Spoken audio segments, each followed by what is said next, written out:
जय जगन्नाथ। आज समस्त को प्रणाम यूट्यूब चैनल को स्वागत जनाऊँ। आज आम साबरी श्रीक्षेत्र कोरापुट को जावा देखा चित्ताकर्षक दृश्य कोरापुटर सौंदर्यमय कोरापुट को आसिले से किए न जा रहीपर बहुत चित्ताकर्षक देखु आम पाहाच उपरक उठी चलचे एवं तापर पाहाच उठला पर आम बहुत सुंदर रूप देखुचे। उठला पर आम जीवा देखा जे केते रकमर पुस्तक सबू अच्छी एवं ठाकुरंकर सबू पुस्तक रहिबा संगे संगे विभिन्न पूजा सामग्री मध्य आम देखा पाइबा एवं से पाखे शुभ कार्य होउची शुभ कार्य पाई गोटे स्थली करा जायछि ताकू मध्य आम देखा जे कौन से बाहागर फागर जे कौन शुभ कार्य हुए से समापन हुए। देखु केते सुंदर बही अच्छी घंट सब प्रकार जिनस मिल गायत्री सामान सब प्रकार जिनस मिलूँ। आम जा गणपति के दर्शन करी आदिदेव विघ्नहरता गणनाथ को दर्शन करवा। ये देखो शुभ कार्य ये होची सब प्रकार शुभ कर्म। तापर गणपति को जीवा दर्शन करवा दर्शन करी आम ओडिशा रे जेकोसी जगार जिते प्रकार देवींकर जोटी जोटी तीर्थस्थान अच्छी सब देखा। देखु प्रथम आम सिद्धि महावीर को देखा बलदेव को देखा एवं नील माधव को देखा बराहनाथ को देखा मार्कंड केशव को देखा बीरंची नारायण को देखा। यही भाव में आम ओडिशा रे जेको प्रत्येक जगह केउठी कौ रूप ठाकुर को पूजा करा जायछि ताहा आम देखा।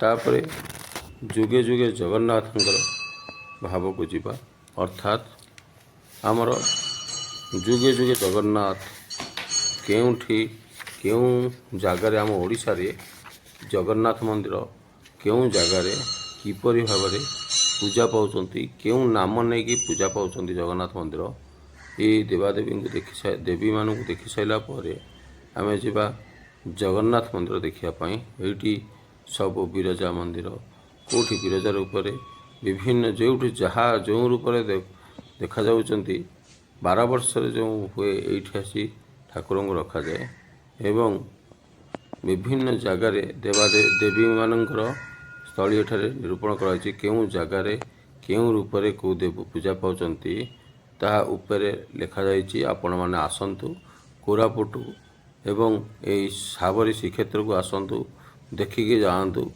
आपण निजको बहुत धन्य मन करियो बहुत सुंदर जगह। तेणु मोर अनुरोध समस्त को रहिला समस्त आसंतु ये जगह को देखिके जातु कोरापुट आसिले यही साबरी श्रीक्षेत्र स्थानटी को आसंतु देखंतु एवं आनंद आनंद हो निजर आनंद खुशी लहर अन्य मानक ठारू बांटंतु जेपरी समस्ते शुणी आसिबे जगन्नाथ मंदिर को देखिबे एवं साबरी श्रीक्षेत्र को देखिबे। यही साबरी श्रीक्षेत्र कोरापुटर कलिजा कहले अत्युक्ति हेबरी बहुत सुंदर जगह बहुत वर्ष लगी एवं एठी आहुरी मध्य सुविधा अच्छी लोक मानक रहिबा अच्छी बहुत प्रकार रहिबे लॉज अच्छी दिन को दिन 50 टंका दे 100 टंका दे विभिन्न प्रकार देकी रही परिबे बहुत प्रकार सुविधा अच्छी। तेणु समस्त को अनुरोध समस्त आसंतु कोरापुट यही आमर साबरी श्रीक्षेत्र को देखंतु। कारण साबरी श्रीक्षेत्र होबार कारण साबरी आम यही दंडकारण्य यही रामचंद्र को यही कोरापुट दंडकारण्य देखा करथिला साबरी आश्रम अच्छी। तेणु जे कोल्लाब नदी जोटा से साबरी नदी से जो साबरी नदी अनुसार ये ना है साबरी श्रीक्षेत्र। एवं चलतु जुगे जुगे जगन्नाथ धाम अर्थात केउठी केउं रूप जगन्नाथ पूजा पाउचंती ताहा देखिबा। लक्ष्मी प्रथमे अच्छे देखिबा लक्ष्मी नृसिंह तापरे हर पार्वती रूप पूजा पाउचंती ତାପରେ ଆମେ ଦେଖିବା କୃଷ୍ଣ ବଳରାମ ରୂପରେ ପୂଜା ପାଉଛନ୍ତି। ତାପରେ ଆମେ ଯିବା ଲକ୍ଷ୍ମୀ ନୃସିଂହ ରୂପରେ ପୂଜା ପାଉଛନ୍ତି। ତାପରେ ଯିବା ସୀତା ରାମ ରୂପରେ ପୂଜା ପାଉଛନ୍ତି ଏବଂ ତାପରେ ଯିବା ରାଧା କୃଷ୍ଣ ରୂପରେ ପୂଜା ପାଉଛନ୍ତି। ତାପରେ ଆମେ ଭକ୍ତ ଶାଲବେଗ ରୂପ, ଅଚ୍ୟୁତାଦାମଙ୍କ ରୂପ, ଏହିପରି ଅନେକ ରୂପରେ ଠାକୁର ପୂଜା ପାଉଛନ୍ତି। କେଉଁ ଜାଗାରେ କେଉଁ ପ୍ରକାର ନାମରେ ପୂଜା ପାଉଛନ୍ତି ତାହା ଏଠାରେ ସ୍ଥାନ ଦିଆଯାଇଛି। ଆସିଲେ ତୁମେ ଓଡ଼ିଶାରେ ଜଗନ୍ନାଥ ମନ୍ଦିର କେଉଁଠି କେଉଁ ରୂପରେ ପୂଜା ପାଉଛନ୍ତି ଏଠି ସବୁ ଦେଖିବେ। କାହାକୁ କେଉଁ ମନ୍ଦିରକୁ କିପରି ନାମ ଦିଆଯାଇଛି ଏଠି ଦେଖନ୍ତୁ ରାମକୃଷ୍ଣ ରୂପରେ। ଏଇଭଳି ଭାବରେ କେଉଁ ଜାଗାରେ କେଉଁ ରୂପରେ ଜଗନ୍ନାଥଙ୍କୁ ପୂଜା କରୁଛନ୍ତି ଆମ ଓଡ଼ିଶାରେ ତାହା ଏଠି ଦେଖିପାରିବେ। ଗୋଟିଏ ଜାଗାରେ ସବୁ ଦେଖିପାରିବେ। ଖାଲି ସେତିକି ନୁହେଁ, ଆହୁରି ବହୁତ ଜଗନ୍ନାଥଙ୍କର ଅଛି। ଉପରକୁ ଯିବା ଦେଖିବା ଜଗନ୍ନାଥ କେତେବେଳେ କେଉଁ ରୂପ ଧାରଣ କରୁଛନ୍ତି ମନ୍ଦିରରେ ତାହା ସେଠି ଲେଖା ହେଇଛି। କେଉଁ ସମୟରେ କେଉଁ ସମୟରେ ଏବଂ କେବେ କେଉଁ ପ୍ରକାର ରୂପ ଧାରଣ କରୁଛନ୍ତି ତାହା ମଧ୍ୟ ଦେଖିବା। ଏଇଠି ସବୁ ଦେଖୁଛେ ଜଗନ୍ନାଥ କେଉଁ ଜାଗାରେ କେଉଁ ରୂପରେ ଅଛନ୍ତି। ଏଠି ଦେଖନ୍ତୁ, ଆପଣମାନେ ଦେଖି ଆନନ୍ଦ ନିଅନ୍ତୁ ଏବଂ ସମସ୍ତଙ୍କୁ କୁହନ୍ତୁ ସମସ୍ତେ ଆସନ୍ତୁ ଆମର ଏଇ ସାବରୀ ଶ୍ରୀକ୍ଷେତ୍ରଟିକୁ ପରିଭ୍ରମଣ କରି ଯାଆନ୍ତୁ ଏବଂ ଅନ୍ୟମାନଙ୍କୁ ଏ ଆନନ୍ଦର ଲହରୀ ବାଣ୍ଟନ୍ତୁ। ବହୁତ ସୁନ୍ଦର ଜାଗା, ବହୁତ ସୁନ୍ଦର ଜାଗା। ସବୁ ଗୋଟିଏ ଜାଗାରେ ଦେଖିପାରିବେ ଆପଣ। ଦେବୀମାନଙ୍କର କେଉଁ ଜାଗାରେ କେଉଁ ରୂପରେ ପୂଜା ପାଉଛନ୍ତି ଏଠି ସବୁ ଜାଣିପାରିବେ। ତା ସାଙ୍ଗେ ସାଙ୍ଗେ ଜଗନ୍ନାଥଙ୍କର କେଉଁ ଓଡ଼ିଶାର କେଉଁ ଜାଗାରେ କେଉଁ ରୂପରେ ପୂଜା ପାଉଛନ୍ତି ତାହା ମଧ୍ୟ ଏଠି ଆପଣ ଦେଖିବାକୁ ପାଇବେ। ସବୁ ଓଡ଼ିଶାଟା ଯାଙ୍କର ଏଇଠି ସମାବେଶ ଏଠି ଦେଖିବାକୁ ମିଳିବେ ଏବଂ ଏହି ଜାଗାକୁ ବହୁତ ଆଡ଼ୁ ବହୁତ ଲୋକ ଆସୁଛନ୍ତି ଏବଂ ଦର୍ଶନ କରୁଛନ୍ତି, ଯାଉଛନ୍ତି। ତେଣୁ ଆପଣମାନଙ୍କୁ ଅନୁରୋଧ ଆପଣ ମଧ୍ୟ ଆସନ୍ତୁ ଏବଂ ଆମ କୋରାପୁଟ ବୁଲନ୍ତୁ, ଦେଖନ୍ତୁ, ଯାଆନ୍ତୁ। ବହୁତ ସୁନ୍ଦର ଜାଗା, ବହୁତ ସୁନ୍ଦର ଜାଗା। ଇତି ସୁନ୍ଦର ସୁନ୍ଦର ତୃପ୍ତିର ଅବସାଦ ନାହିଁ। ଯେତେ ଦେଖୁଥିଲେ ନୂଆ ଲାଗୁଥାଇ ଉତ୍କଳମଣି ଗୋପବନ୍ଧୁ କହିଛନ୍ତି। ତେଣୁ ଆପଣମାନେ ଯେତେ ଥର ଆସିବେ ଆପଣଙ୍କୁ ନୂଆ ଲାଗିବ। ତା'ର ଏମିତି ଶାନ୍ତି ଲାଗିବ। ଜାଗାଟି ପାହାଡ଼ ଉପରେ କରିଛନ୍ତି, କାଟି କାଟି ପାହାଚ କରି ବହୁତ ସୁନ୍ଦର ଭାବରେ ସଜେଇଛନ୍ତି ଆପଣମାନଙ୍କ ପାଇଁ। ତେଣୁ ମୋର ଅନୁରୋଧ ସମସ୍ତେ ଆସନ୍ତୁ ଆମର ସାବରୀ ଶ୍ରୀକ୍ଷେତ୍ରକୁ ବୁଲି ଯାଆନ୍ତୁ। ଏଇଭଳି ଭାବରେ ସମସ୍ତଙ୍କୁ ଅନୁରୋଧ କରୁଛି ଆସନ୍ତୁ। ଚାଲନ୍ତୁ ଆସ୍ତେ ଆସ୍ତେ ଯିବା ଉପରକୁ। ଉପରେ ଦେଖିବା ଜଗନ୍ନାଥଙ୍କର ବିଭିନ୍ନ ପ୍ରକାର ଲୀଳା କେଉଁ ସମୟରେ କେଉଁ ରୂପ ନିଅନ୍ତି ତା ଆମେ ଉପରେ ଯାଇକି ଦେଖିବା। ଚାଲନ୍ତୁ ଆଗେ ଏବେ ଦେଖୁଛେ ଆମେ କେଉଁ ଜାଗାରେ କେଉଁ ରୂପରେ ପୂଜା ପାଉଛନ୍ତି। ଆମ ଓଡ଼ିଶାର ବିଭିନ୍ନ ଜାଗାରେ ଜଗନ୍ନାଥଙ୍କର ସବୁ ମନ୍ଦିର ଅଛି। କେଉଁଠି ନୀଳମାଧବ ରୂପରେ, କେଉଁଠି କୃଷ୍ଣ ବଳରାମ ରୂପରେ, କେଉଁଠି ସୀତାରାମ ରୂପରେ, କେଉଁଠି ରାଧାକୃଷ୍ଣ ରୂପରେ, କେଉଁଠି ଭକ୍ତ ଶାଲବେଗ ରୂପରେ ଏବଂ କେଉଁଠି ଅଚ୍ୟୁତ ଦାସ ରୂପରେ ଏବଂ କେଉଁଠି ହରପାର୍ବତୀ ରୂପରେ ଏବଂ କେଉଁଠି ଲକ୍ଷ୍ମୀ ନୃସିଂହ ରୂପରେ। ଏହିଭଳି ଭାବରେ ବିଭିନ୍ନ ବିଭିନ୍ନ ରୂପରେ ବିଭିନ୍ନ ଜାଗାରେ ପୂଜା ପାଉଛନ୍ତି। ଆମେ ଦେଖିବା। ଖାଲି ସେତିକି ନୁହେଁ, ଆହୁରି ଚିତ୍ତାକର୍ଷକ କରିବ ଆମେ ଉପରକୁ ଗଲେ। ଉପରେ ତାପରେ ଦେଖିବା ଶିବଙ୍କର ଲହରୀ। ସେଠି ପୂଜା ମଣ୍ଡପ ଅଛି ଏବଂ ପୂଜା ମଣ୍ଡପରେ ଶିବଙ୍କର ସ୍ଥାନ ଅଛି ଏବଂ ଖାଲି ସେତିକି ନୁହେଁ, ଶିବ କେଉଁଠି କେଉଁ ରୂପରେ ଲିଙ୍ଗରେ ପୂଜା ପାଉଛନ୍ତି। ଗୁପ୍ତେଶ୍ୱରକୁ ସ୍ଥାନ ଦିଆହେଇଛି, ପଞ୍ଚଲିଙ୍ଗେଶ୍ୱରକୁ ସ୍ଥାନ ଦିଆହେଇଛି ଏବଂ କେଉଁଠି କେଉଁ ରୂପରେ ଶିବ ଠାକୁର ଅଛନ୍ତି ତାହା ମଧ୍ୟ ଦର୍ଶାଯାଇଛି। ତାହା ମଧ୍ୟ ଦେଖିବା ଏବଂ ତାହା ଦେଖିସାରିଲେ ଆମେ ସିଧା ଉପରକୁ ଯିବା। ଉପରେ ଦେଖିବା ଜଗନ୍ନାଥଙ୍କର ବେଶ ସବୁ। ଏଇଭଳି ଭାବରେ ଆମେ ଏବେ ମନ୍ଦିର ଦର୍ଶନ କରୁଛେ। କେଉଁଠି କେଉଁ ରୂପରେ ଦେଖାଯାଉଛନ୍ତି ଦେଖନ୍ତୁ, ଆଗକୁ ବଢ଼ନ୍ତୁ।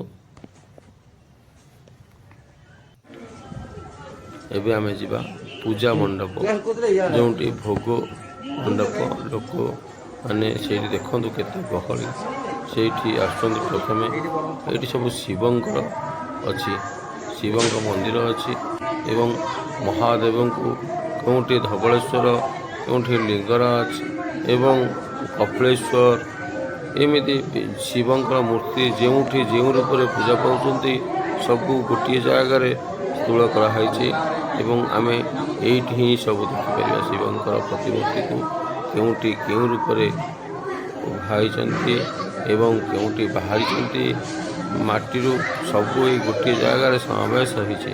ତେଣୁ ମୋର ଅନୁରୋଧ ସମସ୍ତେ ଆସନ୍ତୁ, ଏହାକୁ ଉପଭୋଗ କରନ୍ତୁ ଏବଂ ଆନନ୍ଦ ନିଅନ୍ତୁ ଏବଂ ଅନ୍ୟମାନଙ୍କୁ ଏହି ଆନନ୍ଦର ଲହରୀ ବାଣ୍ଟନ୍ତୁ।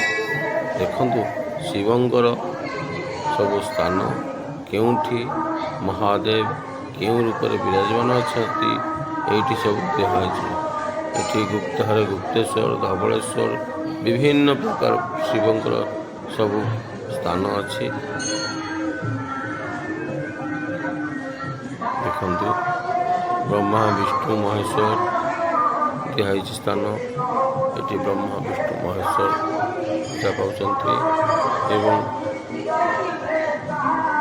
ତାପରେ ଏପଟେ ପୂଜା ଭୋଗ ପୂଜା ଦିଆହେଉଛି, ଅନ୍ନ ପ୍ରସାଦ ବଣ୍ଟନ କରାଯାଉଛି। ତାପରେ ଏଇଠି ସବୁ ରହୁଛି ଶିବଙ୍କର ସବୁ ସ୍ଥଳୀ, କେଉଁ ଜାଗାରେ କେଉଁ ରୂପରେ ମହାଦେବ ଅଛନ୍ତି ତାହା ସବୁ ଏଠାରେ ସ୍ଥାନ ପାଇଛି। ଆପଣ ଏଇ ଗୋଟିଏ ଜାଗାକୁ ଆସିଲେ ଦେବୀମାନଙ୍କର ମୂର୍ତ୍ତି ପାଇବେ, କେଉଁଠି କେଉଁଠି ଅଛି, କେଉଁଠି ସମଲେଇ ଅଛି, କେଉଁଠି ସିଦ୍ଧି ମହାବୀର ଅଛନ୍ତି, ବଳଦେବ ଜୀଉ ଅଛନ୍ତି ଏବଂ ତା ସଙ୍ଗେ ସଙ୍ଗେ ଜଗନ୍ନାଥଙ୍କର ମଧ୍ୟ କେଉଁଠି କେଉଁ ରୂପରେ ଅଛନ୍ତି, କେଉଁଠି ଲକ୍ଷ୍ମୀ ନୃସିଂହ ରୂପରେ, କେଉଁଠି ହରପାର୍ବତୀ ରୂପରେ। ତା ସଙ୍ଗେ ସଙ୍ଗେ ଏବେ ଆମେ ଦେଖୁଛେ ଶିବଙ୍କର କେଉଁଠି ଗୁପ୍ତେଶ୍ୱର, କେଉଁଠି ବୁଦ୍ଧେଶ୍ୱର, କେଉଁଠି ପଞ୍ଚଲିଙ୍ଗେଶ୍ୱର, କେଉଁଠି ଭୈରବେଶ୍ୱର, ଏମିତି ଶିବଙ୍କର ଯେତେ ପ୍ରକାର ଆଦି ନାଁ ଏବଂ କେଉଁଠି କେଉଁ ରୂପରେ ପୂଜା ପାଉଛନ୍ତି ତାହା ମଧ୍ୟ ଗୋଟିଏ ଜାଗାରେ ଆପଣ ଦେଖିପାରିବେ। ଆପଣମାନଙ୍କୁ ଅନୁରୋଧ, ଆପଣମାନେ ଆସନ୍ତୁ, ଏହାର ଆନନ୍ଦ ନିଅନ୍ତୁ, ଆମ କୋରାପୁଟର ନାଁ ସବୁଆଡ଼େ ବଜାୟ ରଖନ୍ତୁ। ଏବେ ଦେଖନ୍ତୁ ଏହା ପରେ ପରେ ଆମେ ଯିବା ଜଗନ୍ନାଥ ମନ୍ଦିର ଦର୍ଶନ କରିବା ଜାଗାକୁ।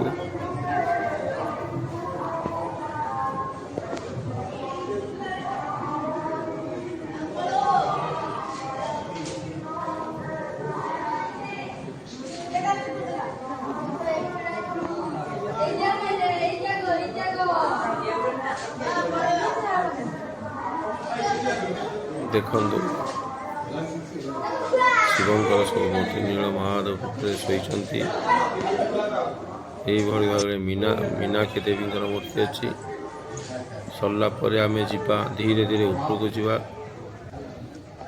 ଦେଖନ୍ତୁ ଉପରେ ଏଠି ଗାୟତ୍ରୀ ମଣ୍ଡପ ଅଛି ଏବଂ ଯଜ୍ଞ ହେଉଛି, ବିଭିନ୍ନ ପ୍ରକାର ଯଜ୍ଞ ରହୁଛି ଏବଂ ଏଠି ଜଗନ୍ନାଥଙ୍କୁ କେଉଁଠି କେଉଁ ସମୟରେ କେଉଁ ଭେଷ କରନ୍ତି ତାହା ଏଠି ଦର୍ଶାଯାଇଛି। ଜଗନ୍ନାଥଙ୍କର ବିଭିନ୍ନ ରୂପ, କେଉଁ ସମୟରେ ହାତୀ ରୂପ ନେବେ, କେଉଁ ସମୟରେ ଗଣେଶଙ୍କ ରୂପ ଧାରଣ କରିବେ, କେଉଁ ସମୟରେ ସ୍ୱର୍ଣ୍ଣରେ ହେବେ, କେତେବେଳେ ନୃସିଂହ ଅବତାର କରିବେ ଏବଂ କେତେବେଳେ ରଘୁନାଥ ବେଶ କରିବେ, କେତେବେଳେ କାଳୀ ବାମନ ରୂପ ବେଶ କରିବେ, ସବୁ ଉପରେ ଦିଆଯାଇଛି ଏବଂ ସେହି ବେଶରେ ଆପଣମାନେ ଦେଖିପାରିବେ। ଗୋଟିଏ ଜାଗାରେ ସବୁ ବେଶ ଆପଣ ଦେଖିପାରିବେ। ବହୁତ ସୁନ୍ଦର ଜାଗା। ସାବରୀ ଶ୍ରୀକ୍ଷେତ୍ର ନାଁ ଦିଆହେଇଛି। ସାବରୀର ମାଟି, ଯେହେତୁ କୋଲାବ ନଦୀକୁ ସାବରୀ ନଦୀ ମଧ୍ୟ ବୋଲି ଆଖ୍ୟା ଦିଆହେଇଛି, ତେଣୁ ସାବରୀ ଅନୁସାରେ ଏହି ଶ୍ରୀକ୍ଷେତ୍ରକୁ ସାବରୀ ଶ୍ରୀକ୍ଷେତ୍ର ବୋଲି ନାମିତ କରାଯାଇଛି। ଏଣୁ ସମସ୍ତଙ୍କୁ ଅନୁରୋଧ, ସମସ୍ତ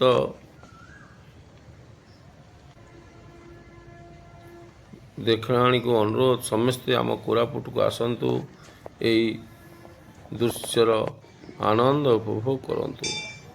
ଦେଖନ୍ତୁ ଏଠି ବଳଦେବ ଆସନ୍ତି।